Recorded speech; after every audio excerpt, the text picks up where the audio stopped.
After the successful dry fit of the case, I'm ready to start more of the inlay work, especially on the legs and the skirts. The first thing I'm going to do is I'm going to put the medallion in the front two legs. Let me show you what I've got going on here. Now these are the medallions that are going to go on the front leg, and I put a crosshair on them. I don't know if you can see that.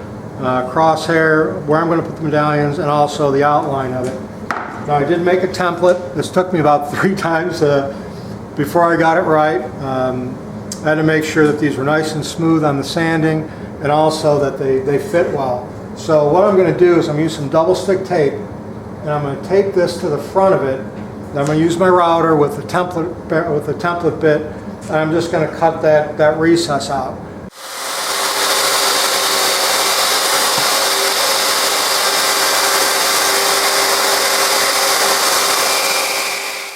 Here's a completed recess for medallion, and it's just going to go in there like this.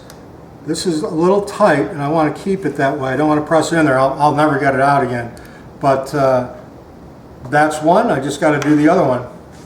Well, after setting up my dado stack and some shims and messing around with it for maybe about 20 minutes, a half hour, I got to a point where I've got a really nice fit inside there and it's nice and flush. It may be just a little bit proud, and that's good because I want to be able to flush that to the wood itself when I go through the sanding process. So let me show you how I've got my table saw set up to cut those. Well, here's the setup. Again, I've already got the dado stack set up. I'm going to use my miter fence. I actually have a crosscut sled I could use for this that accepts a dado, but I feel that I can get better registration off the face of the table than I can the crosscut sled. So I've measured down a certain distance from the top. I'm going to be using the top as my reference point for everything. And it's about 1 inch off of here, give or take, which is about the same as it is from the medallion to the banding right here. So at least I'll have a little bit of symmetry right there. And it's just a matter of pushing this through, rotating, and going all the way around the leg.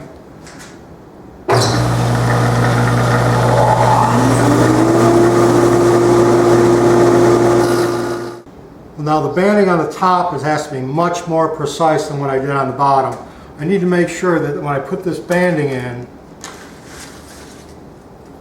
because it's going to go on the bottom of the rails and then carry across into the legs themselves, I need to make sure that when I put it into the legs, it's going to match, the bottom is going to match up exactly with the bottom of the rail.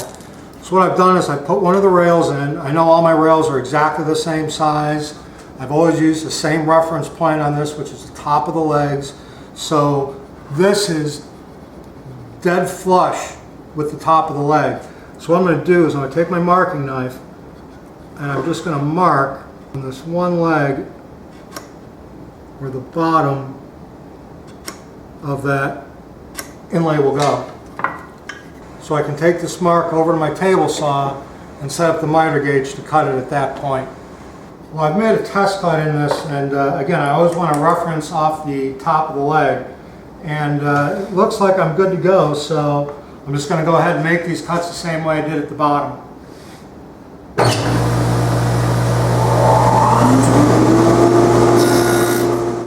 Well, I've put in the sacrificial fence on my table saw fence, and I made a few test cuts.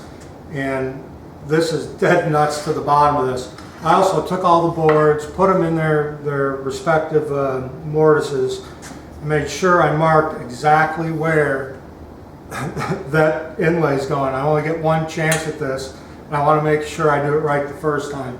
So I've marked all these with chalk, so it's just a simple matter of putting them on here and running them through.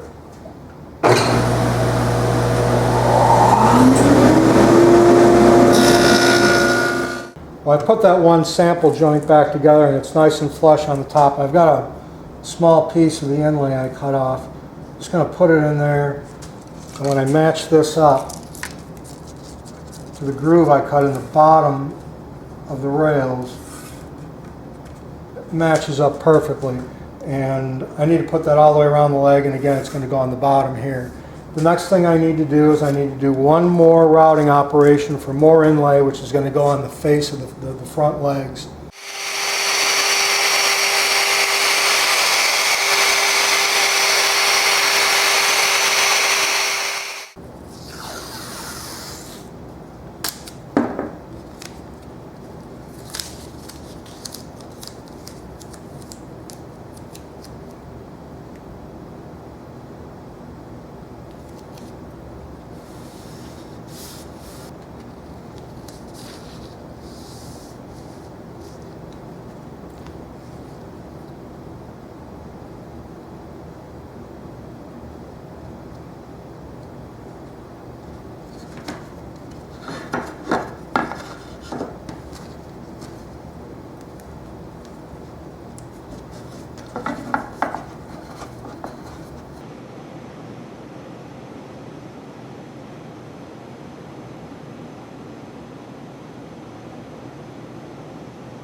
Well, before I go any further, the inlay, again, I've got the bottom ones done, I've got the medallion in, or the fan oval, and what I need to do is, the inlay along this bottom blade and the leg is going to run from this edge all the way to this edge in one continuous piece.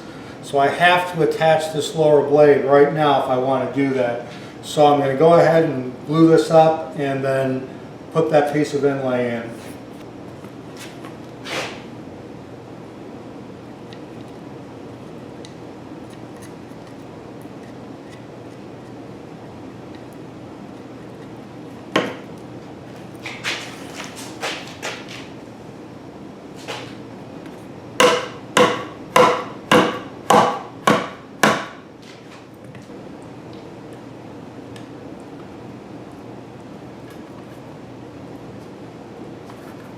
Well, it's nice and square. I'm just going to let this sit for about 45 minutes to an hour. I'll pull it out of the clamps and then continue the rest of the banding.